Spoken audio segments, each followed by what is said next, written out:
to the Cozy Library office today with your Clean Reads Book Buddy. Let me share with you at the bookshelf what I've already started reading for May and 2 of the readathons that I'm going to be joining for the month for my ridiculous TBR.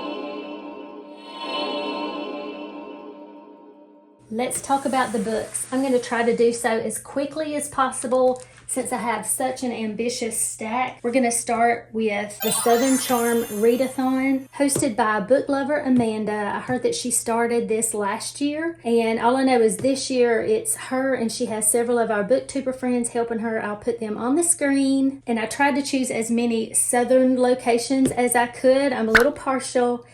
Let me tell you what the prompts are and why I chose these books. Okay, our first prompt is Bless Your Heart, an emotional or heartwarming book.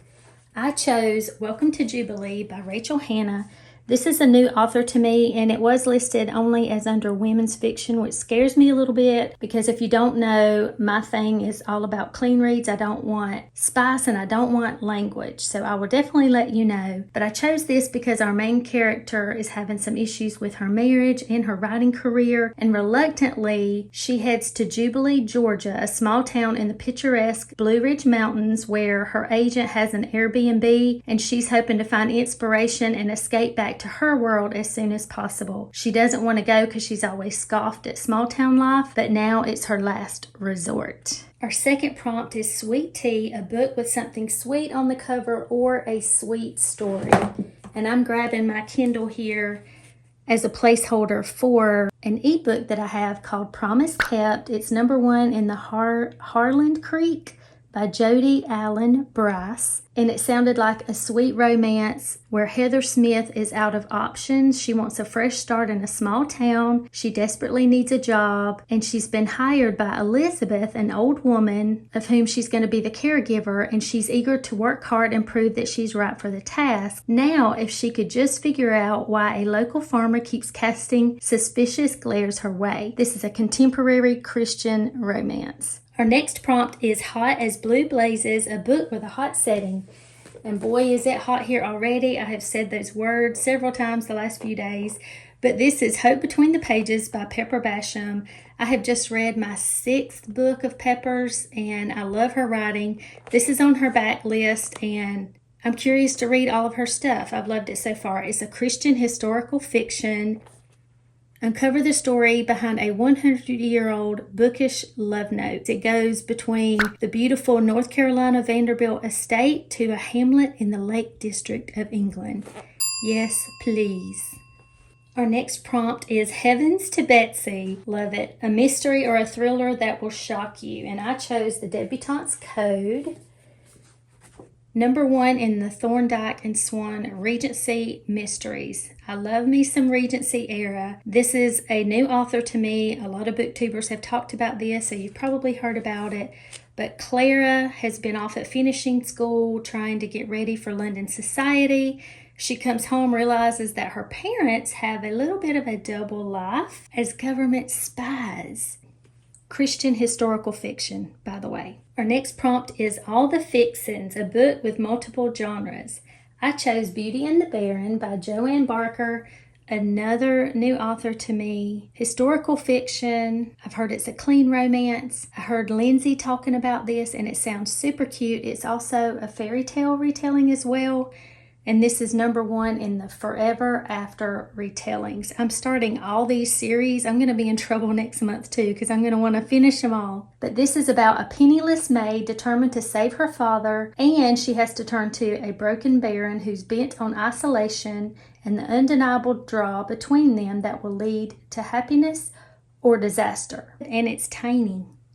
Chicken and Dumplings, a book you think will be a comfort read. It may seem odd, but I chose The Apothecary's Daughter by Julie Clausen because this was the exact first Christian fiction book that I ever read back in the day. Let's see, when was this even published? I don't remember when I read it, but it was published in 2008. And if I'm not mistaken, this is the second book that she ever published. There were few books back in the day, Christian fiction, that were actually good and not cheesy, not being ugly. But yeah, Lillian toils away in her father's apothecary shop while being haunted by memories of her mother's disappearance. Villagers whisper about the tale, but she dreams about the world and beyond.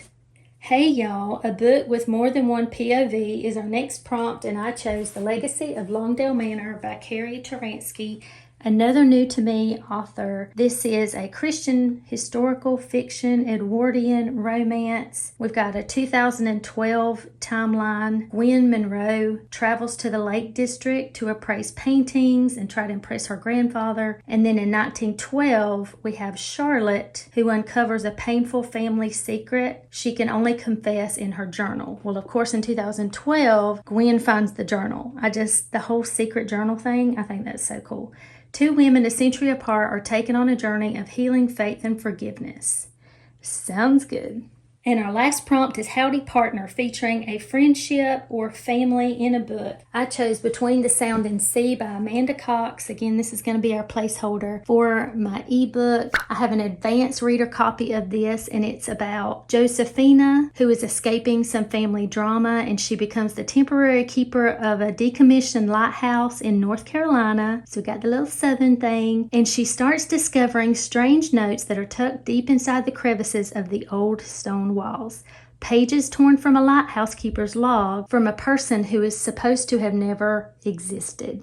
Sounds amazing. Along with the 8 books on the Southern Charm Readathon, I'd like to join in with Anne at In Search of Wonder. She talked about a mood read May. So I was thinking I have about 10 books that I'm interested in reading for the month that I would like to select from that to read each one as I'm in the mood for that book. But I would like to continue with In the Lord I Take Refuge, my Psalms devotional that I'm doing in the morning. I talked a lot about this in my last video, so go back to that if you missed it. I have a lot of ebooks, a lot of advanced copies. I've got How to Plot a Novel, It's All Relative, and the Cloverton Charade. I would like to read Emma, because when I think of summertime, I think of Emma. I have read this before, but it's been a very, very long time, and I know that's ambitious because Emma is long. But if I'm in the mood, as Anne says, I want to pick this up and read it again. And last but not least, something I will never get over as mama, but I started my channel at the end of last year to cope. Books were a huge connection between our son and me. He was my book buddy, my history buff buddy. We both love classics, and I have his collection of classics now that I've shared in a few videos at the beginning. But I keep my mind busy. That's one reason that books have been such a distraction, such a blessing to me.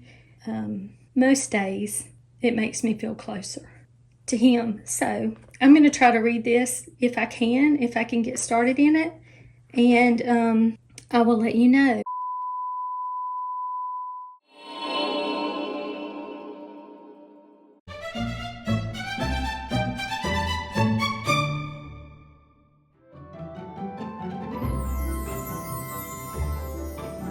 I hope you enjoyed this May TBR, as ridiculous as it is. Hope this gave you some ideas.